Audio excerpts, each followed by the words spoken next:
Alright guys, so in this video, today is the day that we're finally putting those headers on the truck. So I'm not looking forward to it. I'm looking forward to the result, but not the actual process. But I'm gonna share the process with you guys. I'm doing it by myself. Simple hand tools, as always, keeping it real with you guys so that you guys can hopefully tackle it at home if you decide to. So let's get into it. I'm just in the process of jacking the truck up. We got jack stands and we got the jacks. We're gonna pop the wheels off, pop the fender liners off, and get in there. So this is the stuff that we're going to be putting on the truck. So here's everything that's involved. We got the two headers. Check out the other video if you guys haven't checked it out. We have the other video on how to actually wrap the headers. So I go through that whole process because these are the JBA Shorty headers and they're quite difficult to wrap. So I don't even want to touch them right now. I'm going to get some gloves on because these things, the fiberglass in the heat wrap is super itchy. So I want to avoid touching them if at all possible. So there's the headers ready to go. You guys will notice here that they don't have a gasket there, which is why we need this. So we need some ultra copper. We're going to put it here so that it seals the exhaust nicely. We got brand new Felpro multi-layer steel gaskets with the heat shield. We're probably going to bend the heat shield up and out of the way. So we're going to replace the gaskets. We are also going to put stage 8 fasteners on it. So these are locking fasteners, and basically they're good quality fastener. That's kind of how they operate. You put them in and then you put the locking tab on it to prevent them from loosening. So we're going to use these ones. They're better than the ones that are supplied with the JBA ones, which are just regular bolts. So we're going to get all that done, but let's get to it. Let's get these wheels off and get in there. All right, we're gonna start with the passenger side since it's less congested, and yeah, I want to do the easy one first. But I'm assuming you guys, if you're gonna be tackling this, you'll know how to take out the fender liners already, but if you don't, super simple.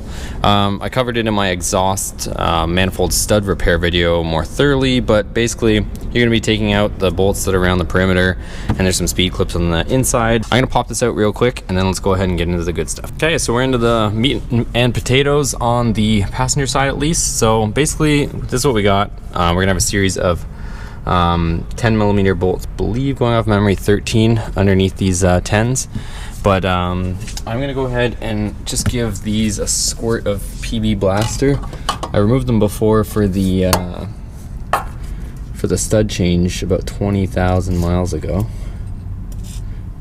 but I just don't want to be snapping anything, as I'm sure you guys can understand. So I'm just gonna give these guys a little bit of help. If you guys don't know about PB Blaster, this stuff is amazing. I would definitely recommend it if you guys haven't tried it. But yeah, we're just gonna give those a squirt, and let's start cracking everything loose. So like I said, I'm just gonna rip through this, guys. I don't think I have to explain too much about taking it off. Just take off all the bolts and all of our stock manifolds here, and these two bolts here on the end. So let's whip through this stuff and get these taken out, and then we can start playing with the new stuff. Okay, so the 10 bolts on the heat shields are removed. Now I'm gonna go ahead and remove these 14 head bolts that hold the manifold to the downpipe or to the catalytic converters. Okay, so those two back bolts came out like butter. Again, my truck has over 100,000 miles on it, around 108,000 miles. I had all these bolts replaced except for the two that are connecting the exhaust system, but I had all these studs and bolts replaced myself actually in another video. Like I said, probably about, I think around 93 or 98,000, so not too long ago, so I don't have any issues with taking them out. But if you guys have you know, a decent amount of miles on your truck, be prepared for some of these to be snapped and broken and stuck in the head, unfortunately, when you're taking this part. But we should be all good to go. I'm gonna rip through these, take the manifold off.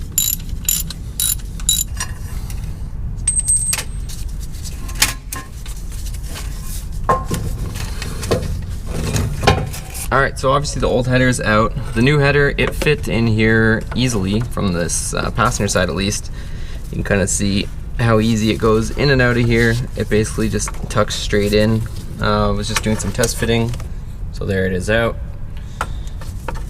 And a little bit of manipulation of the heater hoses, and it's back in.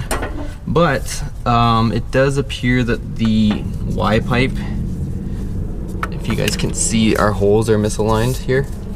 So we are going to have to, I'm going to loosen the Y pipe because I don't want to be fighting the manifold putting the bolts in. So we're going to have to loosen it so we can shove everything back. We're probably about I want to say maybe 1/4 of an inch off.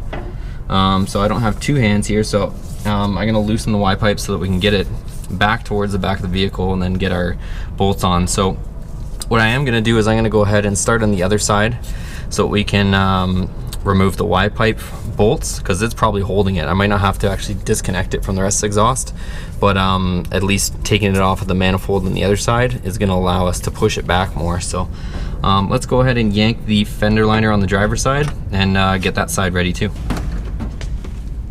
All right, so here we are on the driver's side. Of course, like I was saying, there's a lot more congestion, a lot more stuff going on this side. So some of the obvious things. We have this cable leading to the transmission that is going to be in our way that we'll probably have to move just to get things in there. We also have the steering column, so we'll probably undo it here and remove it from the column just so we can get in here. So hopefully that won't be too much of a pain, but that's the plan. So it looks like we have a joint here that we can hopefully slip up to get it out of here and flip it out of our way. So that's another one. And the other one is the dipstick. So dipstick is gonna have to come out as well in order for us to get these in here. But that's kind of what we got going on so far, guys. I'm gonna go ahead and spray some PB Blaster on these two bolts, same as we did the other side, so that they don't give us any trouble.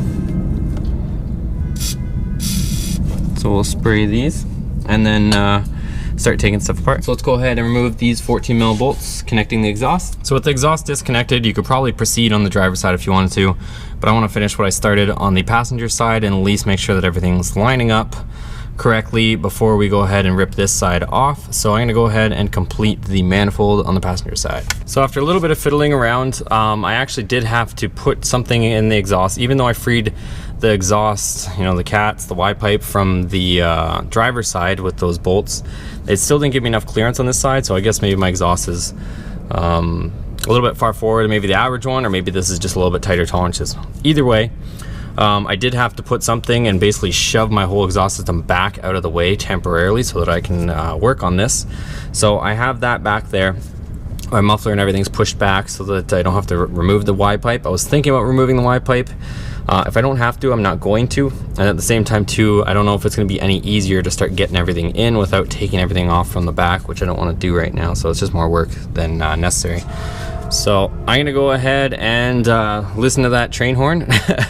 Now I'm going to go ahead and put the bolts in on the bottom with the gasket. Then we're going to hang the manifold and then start putting everything in. So we're all set.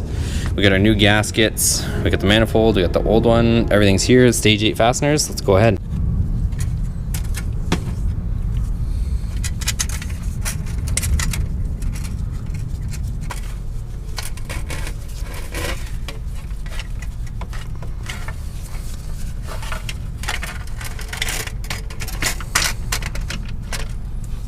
Okay, so like I think I was mentioning, we're probably gonna have to put a little bit of a tweak on both of these heat shields on the gaskets.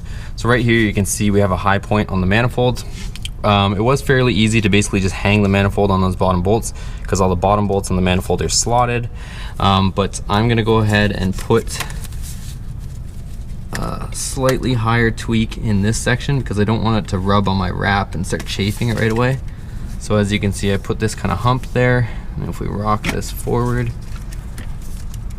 that's how things are gonna sit, which I think looks pretty good. Got nice clearance all the way through, and we're all set. So I think that's about it. I might put a slightly higher tweak in it just for fun. And we can rock this up and start the fun process of getting all of these bolts tightened. I know it's gonna be fun. I'm hoping that we can leave this heat shield up here because getting to the bolts with the heat shield is gonna be quite the task. I know that much, guys. So hopefully it's not as difficult as I've made it for myself, but we'll find out soon enough. Okay, time for a new tactic. So instead of putting all of them across the bottom, I'm gonna go ahead and put this one here. This one also has a slot in the manifold because there is literally almost no room to stick your hand in there to get the bolt in there. I fought with it for a second to see if I could save it, but I don't think it's gonna be a go. So I'm gonna hang it on this and swing it up that way and then put my bolts in across the bottom. I'm gonna try this tactic because the other one was fighting me quite a bit. I mean, if I take this top portion of the heat shield off, I could probably get away with it because I would have more room, but if at all possible, guys, I want to try to retain that heat shield just to kind of keep the temperatures down, keep them away from the hoses and the rest of the engine. So let's see if we can work with this plan B here. So I got this bolt in here. All right, looks like that one's not gonna work either because the manifold is now hitting the block. So let's go ahead and just let that one win. So that one can take the cake, fine. We're not gonna save ourselves with any extra bolts. We're just gonna go ahead and start firing these in. But at least that one that's difficult to get to, I think we can get to it from the bottom. I don't wanna say easy, I don't wanna jinx myself, but the bottom we can get a wrench on it, like through, but it's definitely not, it's definitely pretty buried, I'm not gonna lie. Okay, after some much needed profanity, we got the top 4 bolts on. Now I'm gonna tackle the bottom 4 and this side one, and we'll continue.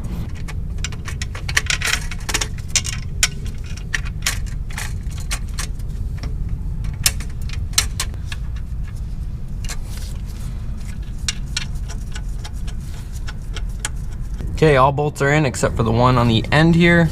Now comes the daunting task of tightening them all with a stubby little 11mm wrench. So let's see how we do it.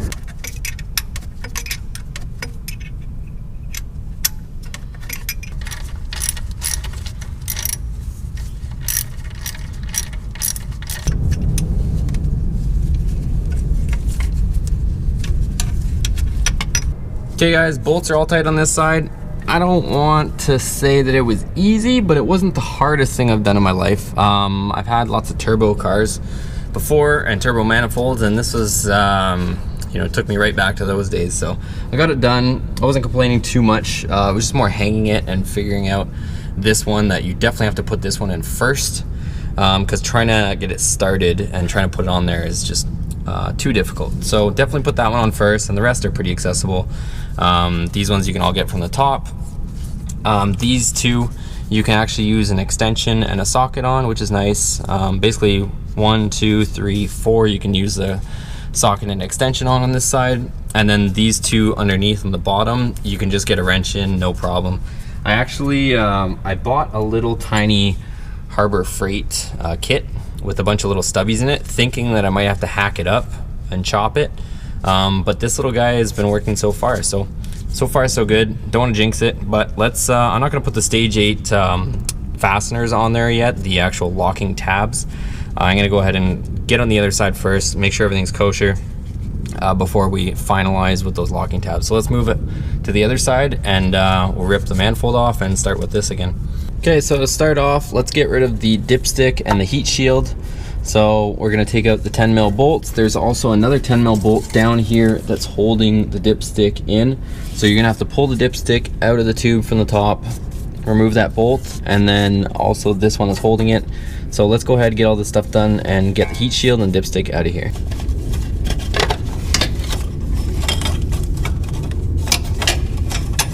Okay, there is one sensor wire right here that you can see. You basically just squeeze both tabs on both sides and pull down. I would remove this to get the dipstick out. It makes it a lot easier.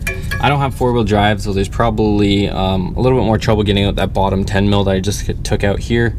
I'd show you guys, but honestly just a 10mm bolt that holds the dipstick in to the block. So this is free. We can go ahead and take this out now.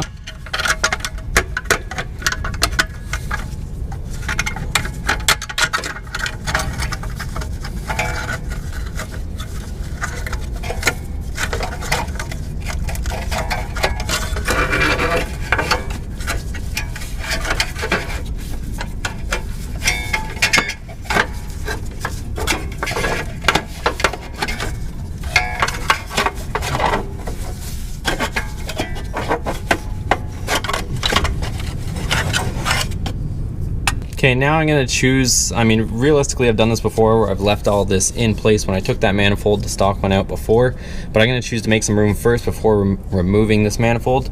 So first things first, let's dislodge this cable. So I'm gonna pop this cable out of here, and then I'm going to remove this bracket that's sitting here, and I'm gonna basically move this wire harness out of the way as well. So let's go ahead and pop this off, and then we'll move this bracket too.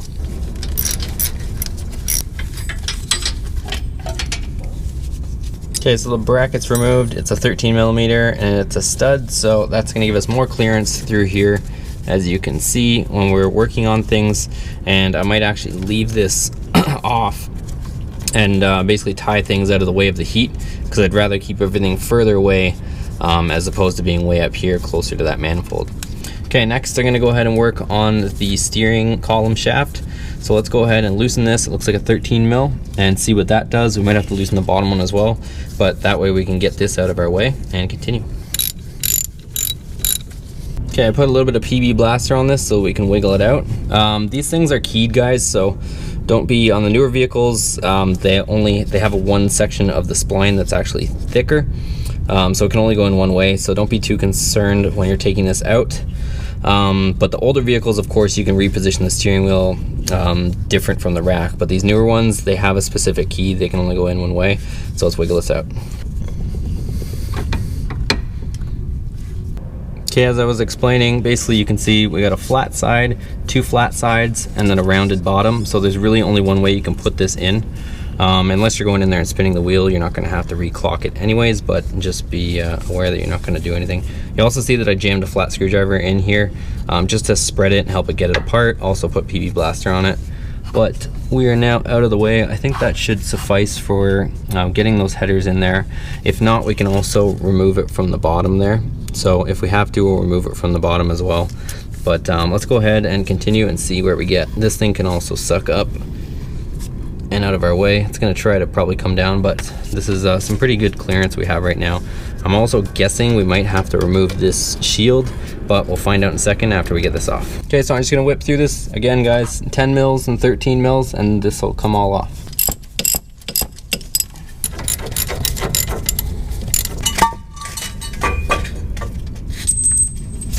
So with the steering column removed, or at least disconnected, you can take everything out straight this way, which is nice because we did do this before and it wasn't as easy to take this out.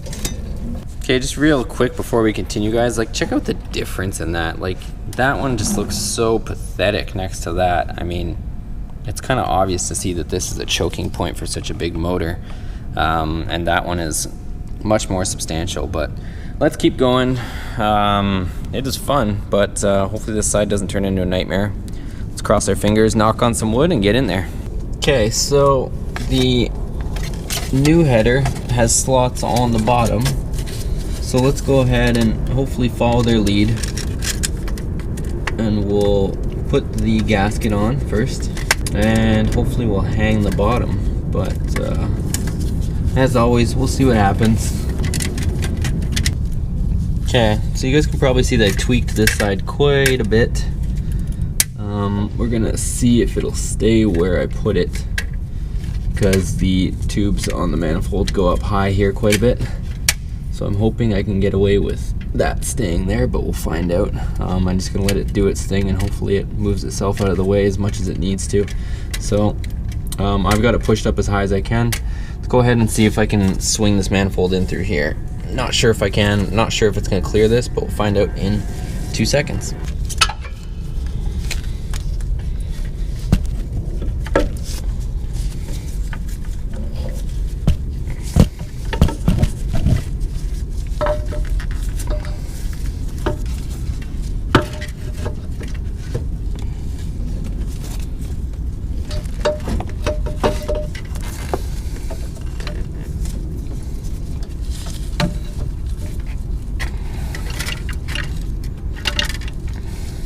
Okay guys, that fell into place way easier than I anticipated, like hands down for sure. So you guys saw there's no tricks. I just had to continuously push up on the steering column shaft because it keeps trying to come down with this boot on it, but I basically just rotated in, landed on those bottom 4 bolts, and we're set here. So let's go ahead and put these bolts in.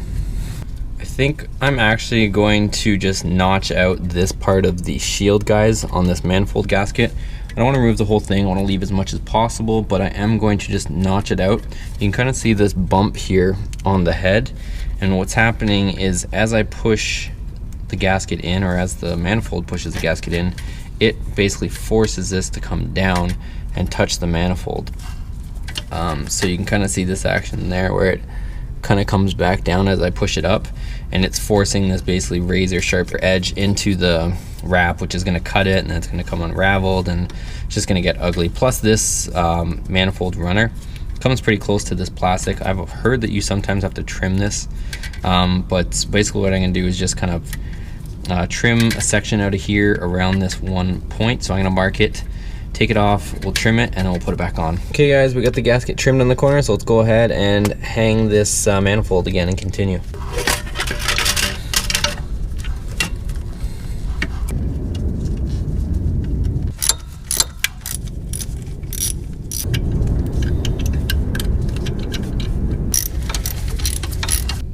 Okay, so we got all the bolts tightened, and basically we're pretty well ready to go with the next step in putting this thing back together. You can see the heat shield here. It's got this slight little ripple in it. I'm super picky, so I'm probably going to clean this up a little bit later when I have a little bit more tools, but it is clearing. It's not touching anything, not rubbing anything. We cut it off here and ended it there before this kind of crazy runner starts heading back up, because there's not really any tolerance or clearance in there to be able to do anything. So that's there like that. And one thing you guys want to check is you don't want this heat shield to be kind of vibrating and making noise. So I know this is going to sound ridiculous, but one way to check if it's going to be vibrating on something is to kind of just pick it like a guitar string, and you'll hear like that. If you hear it rubbing against something, it's going to make a bow, like kind of like a guitar noise, and that's something that you're going to hear driving on the road. So this is just a simple check that I like to do. Just make sure it's not rubbing against anything so you don't hear it vibrating on anything, because otherwise you'll hear it on the road. So I'm gonna go ahead and get the copper sealant on here, so ultra copper, because I gotta get out of here and drive this thing away today, and this takes about an hour to at least somewhat cure. 24 hours complete cure, but it's supposed to at least set for an hour. So I'm gonna go ahead and smear that on here and get my exhaust connected up, and then we can continue with the install. I'm gonna try and get those stage 8 locking tabs on there today too, so let's continue. We also do have to transfer over our nuts from our factory manifolds for the connection to the exhaust, and you're also gonna have to crunch these down a little bit tighter. You can basically do it with your hands, but you gotta make the gap smaller because these are significantly skinnier than the factory ones. So in order for it to stay on there, you got to use it. You could technically just take the nut, but then you're going to be left having to grab it, whereas this thing has this kind of little thing where it'll grab and it'll whack onto the end of it and stop it from spinning. So I'm just going to reuse these. They're not pretty, but they work, so let's get them on here. And they also have a little centering mechanism, which is nice, keeps the nut centered in there. Okay, so that's on. I'm going to go ahead and get the other side ready, because I'm going to try and do it at both at the same time, more or less. So let's keep going. Okay guys, let's go ahead and smear it on the passenger side. And now let's go ahead and reconnect this passenger side exhaust. Okay, with this side relatively close and ready to go, let's go ahead back to our driver's side and get it in the same state, because I don't want to be fighting each side. Okay, so same thing on this, guys. Let's go ahead and smear that copper sealant on there, ultra copper, and then we'll go ahead and pull things together. I did run into a little snag. This bolt is a little bit too long. You probably could run it if you really wanted to, but it's going to drive itself into the piping. With the exhaust now tight, I'm gonna have to run to the store. I just kind of did a makeshift for now. I had to find a smaller bolt, but all the stores are closed right now, so I still have to drive this tonight, like I was saying earlier. So basically I just robbed another bolt from another on the vehicle, but you do need a shorter bolt, or in retrospect, because this hole is so big or large, you could potentially run the bolt this way and out the back. I ended up trying to cut it with just some stuff I had here, and ended up not being able to utilize it because the threads are buggered on it. So anyways, I'll get a different bolt, but for now I got it bolted up. I'm gonna go ahead and start putting on these stage 8 fasteners where I can. So let's go ahead and just run these. Basically it's super simple, guys. You clock this on the bolt, and then you put the C-clip in place to hold it. So I know it's super tight in here. I'm gonna do my best to get all these on, but let's see what happens. So there we go, guys. That's basically how it goes. As you can see, the tab just basically goes on there like that, and it can't reverse, so the threads can't come undone. It can only tighten potentially if it wanted to, but it can't undo itself. So unfortunately, the clip is a little bit hard to remove, or sorry, to install. I'm hoping some of these more blocked ones, I'll be able to get a tool in there to pop that C-clip on there, because I did have to use a pair of needle nose pliers to get that on here. But let's see how many we can get on. Okay guys, so I pretty much got the other ones on the other side, but here is a few more of them. You can see I'm just kind of going ahead and putting them on. So they are, I didn't film most of the ones on the other side because there's hardly any room back there, so by the time my hand is in there, honestly, you can't see anything. But I'm gonna go ahead and show you guys these ones at least. Hopefully you can see this with the camera here and the lighting. But yeah, let's go ahead and I'll show you the rest of these. So here's these two installed. You can see them just sitting here, and I'm gonna finish this one. I've got it clocked, and then we'll just go ahead and squeeze that C-clip on there. Okay, so here it is, and this is kind of the technique to put the C-clip in. You basically just put your needle nose pliers in the center, and then squeeze the outside of the C-clip, and that's it. It's installed. So let me go ahead and get the rest of these done. Like I said, they're pretty much buried, so you guys probably won't see much, but I'll finish it up. Okay, so we got the locking tabs on both sides. The only two that we were unable to get was this one here. I'm probably gonna have to cut one of those tabs later, and another one on the other side where it's just almost impossible to get behind and get in between. So most of them are on. Like I said, just one on this side and one on the passenger side that we didn't get to. But I'm gonna go ahead and install the dipstick tube now. So we're probably gonna have to manipulate this a little bit, but let's go ahead and get this in there. Okay guys, so dipstick tube wasn't too bad actually. You kind of just have to flip it behind this pipe and maybe just bend this heat shield ever so slightly towards the front of the vehicle, and it clears straight through there. You will notice that that bolt is no longer there for it to mount to, so I'm gonna have to come up with, for now I'm just gonna put a tie strap up above here just to hold it. But we'll have to come up with something to basically fasten this from, you know, rattling or whatnot, but we'll come up with that later. It's not a pressing issue right now, but for now it's complete. So the next thing to do would be to put the steering shaft back together. So we can go ahead and slide these back together. Super easy. And then install our 13mm bolt. Okay, next let's go ahead and reinstall this bracket for the transmission cable. Okay, and just for some extra clearance, I am gonna bend this bracket for the transmission cable just back and away from the exhaust a little bit. Nothing too crazy, but I think about here should be good. Just gives it a bit of extra clearance away from that heat. Okay, so we're all set, guys. I think this is pretty much it. Everything's tight, everything's good. Let's go ahead. The dipstick is actually inserted into the tube. Wire harnesses are out of the way. I think we're good to go for now. Okay guys, I just started it up, made sure there was no exhaust leaks. I had to tighten up basically where it meets the Y pipe a little bit more, but other than that we don't have any exhaust leaks, which is good, and everything seems tight, sounds good. So let's go ahead and throw these fender liners back in.